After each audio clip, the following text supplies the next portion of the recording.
أعوذ بالله من الشيطان الرجيم. بسم الله الرحمن الرحيم. سأل سائل بعذاب واقع للكافرين ليس له دافع من الله ذي المعارج. تعرج الملائكة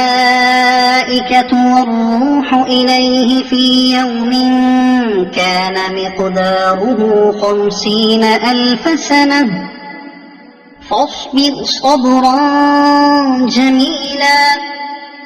إنهم يرونه بعيدا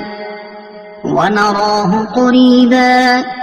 يوم تكون السماء كالمهل وتكون الجبال كالعهن ولا يسأل حميم حميما يبصرونهم يود المجرم لو يفتدي من عذاب يومئذ ببنيه وصاحبته وأخيه وفصيلته التي تؤويه ومن في الأرض جميعا ثم ينجيه كلا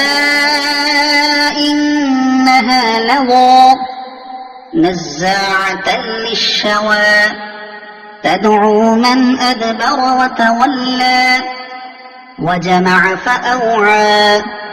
إن الإنسان خلق هلوعا إذا مسه الشر جزوعا وإذا مسه الخير منوعا إلا المصلين الذين هم على صلاتهم دائمون والذين في أموالهم حق معلوم للسائل والمحروم والذين يصدقون بيوم الدين والذين هم من عذاب ربهم مشفقون إن عذاب ربهم غير مأمون والذين هم لفروجهم حافظون إلا على أزواجهم أو ما ملكت أيمانهم فإنهم غير ملومين فمن ابتغى وراء ذلك فأولئك هم العادون والذين هم لأماناتهم وعهدهم راعون والذين هم بشهاداتهم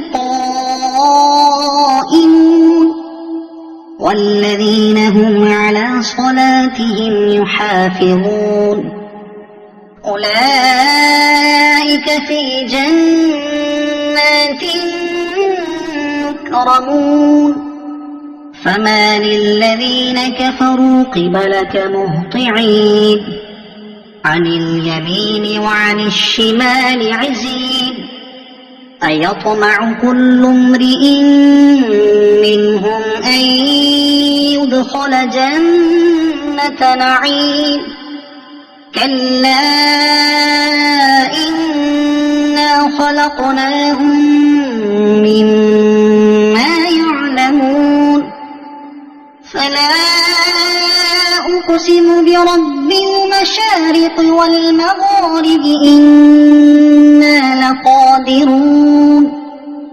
على أن نبدل خيرا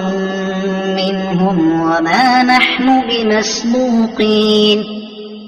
فذرهم يخوضوا ويلعبوا حتى يلاقوا يومهم الذي يوعدون يوم يخرجون من الأجداث سراعا كأنهم إلى نصب يوفضون خاشعة أبصارهم ترهقهم ذلة ذلك اليوم الذي كانوا يوعدون. صدق الله العظيم.